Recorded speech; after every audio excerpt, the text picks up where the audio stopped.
వస్తేనే ఈ ఊళ్ల జనం గుర్తుకొస్తారు. 1, 2 కాదు, 17 ఏళ్లుగా అక్కడి ప్రజలను పాలకులు మభ్యపెడుతూనే ఉన్నారు. అక్కడ వానొస్తే వరదొస్తుంది. వరదల వల్ల నాగవల్లి నది పొంగుతుంది. 33 ఊళ్లకు రాకపోకలు నిలిచిపోతాయి. ప్రాణాలకు తెగించి నాటు పడవలతో దాటాల్సిన దుస్థితి వాళ్లది. విడతలుగా నిధులు మంజూరైనా నిర్మాణం మాత్రం పూర్తి కాని వంతెన అక్కడి ప్రజలను వెక్కిరిస్తూ ఉంది. ఎన్నిసార్లు ఉద్యమాలు చేసినా, నిరాహార దీక్షలు చేసినా ఏ ప్రభుత్వమూ ఈ సమస్యను పూర్తిగా పరిష్కరించలేకపోయింది. ఏపీ ప్రభుత్వానికి చేతకాకపోతే తమ ప్రాంతాన్ని ఒడిశాలో కలపాలని డిమాండ్ చేసేంతగా విసిగిపోయారు అక్కడి గిరిజనం.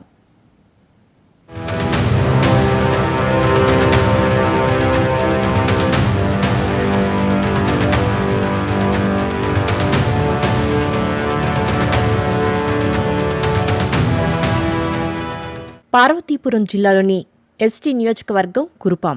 ఎన్నికలొచ్చిన ప్రతిసారి రాజకీయ పార్టీలకు ఆ ఊళ్లు గుర్తొస్తాయి. వానొస్తే నాగావళి నది పొంగుతుంది.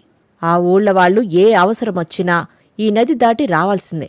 దానికి ఆవల కోమరాడ మండలంలోని 9 పంచాయతీల పరిధిలో 33 ఊళ్లున్నాయి. సుమారు 22,000 మంది జనాభా ఉన్న ఈ ఊళ్లకు విద్య, వైద్యం, నిత్యావసర సరుకులు కావాలంటే కొమరాడ వెళ్లక తప్పదు. వర్షాలు భారీగా కురిస్తే నాగావళి నది వరద తాకిడి పెరుగుతుంది. దీంతో ఆ గ్రామస్తుల పరిస్థితి, అవస్థలు వర్ణనాతీతం. ఏ కష్టం వచ్చినా కురుపాం, పార్వతీపురం మీదుగా 45 కిలోమీటర్ల ప్రయాణించాల్సిందే. అదే వంతెన నిర్మాణం పూర్తయి ఉంటే 4 కిలోమీటర్ల దూరంలో ఉన్న కురుపాం, పార్వతీపురం చేరుకోవచ్చని గ్రామస్తులు అంటున్నారు. ఎన్నికల వేళ రాజకీయ నాయకులు హామీలే తప్ప తమకు కావలసిన వంతెన నిర్మాణం పూర్తి చేయటం లేదని ఆవేదన వ్యక్తం చేస్తున్నారు. వంతెన ఆ పిల్లరు ఈ పిల్లర్ అండి, నాగావళి నది నుండి ఆ పిల్లర్కి ఈ పిల్లర్కి 3 పిల్లర్లు వేసి చాలండి. చూడండి, కనిపిస్తుంది చూడండి, అది ఇది. కానీ 3 పిల్లర్ల కోసం 14 సంవత్సరాలుగా చూస్తున్నాం తప్ప ఈ పిల్లర్లు ఏ పరిస్థితి లేదు. ఏమాత్రం అండి డబ్బులు ఖర్చు పెడితే, ఇలా ఖర్చు పెడితే ఎంతమంది ప్రాణాలకు విలువ ఉంటుందని అయినా నిర్లక్ష్యం. చూడండి, ఆ వంతెనికి దీనికి ఎలా కనిపిస్తుంది. నాగావళి నదిలో 3 పిల్లర్లే, కేవలం 3 పిల్లర్లకి 14 సంవత్సరాలు, 14 కోట్లు మంజూరు అన్నాయి. అన్నీ చెప్తుంటే తప్ప పనులు లేవు, కాంట్రాక్ట్ లేదు. అందుకనే ఇప్పటికైనా కాంట్రాక్ట్ రప్పించాలి, పనులు చేపించాలి.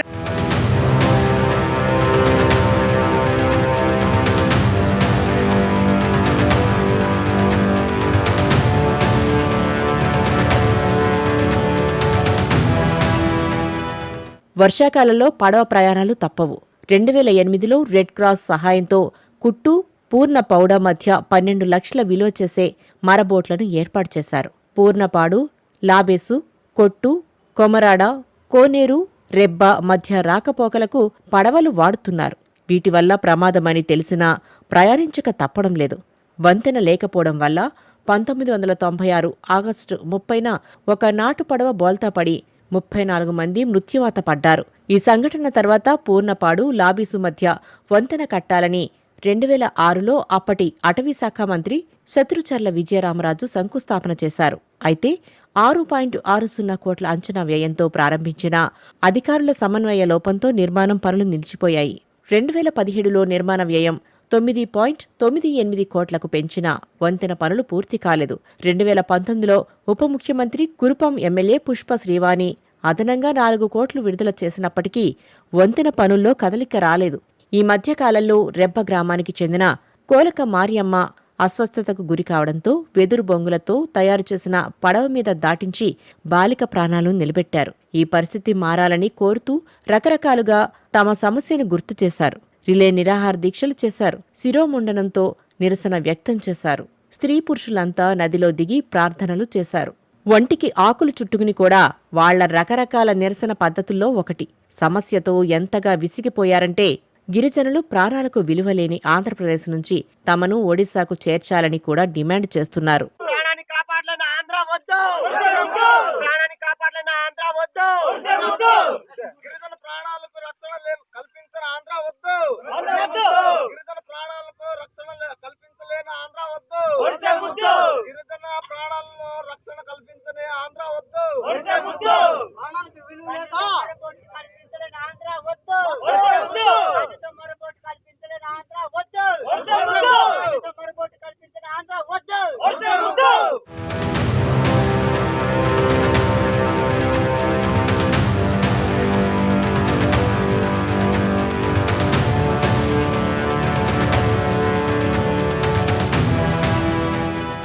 సగానికి పైగా కట్టడం కూడా పూర్తయిన ఈ వంతెన విషయంలో పాలకుల నిర్లక్ష్యానికి ఫుల్ స్టాప్ పడేది ఎప్పుడో తెలియక అమాయక గిరిజనం ఇంకా ఎదురు చూస్తూనే ఉంది.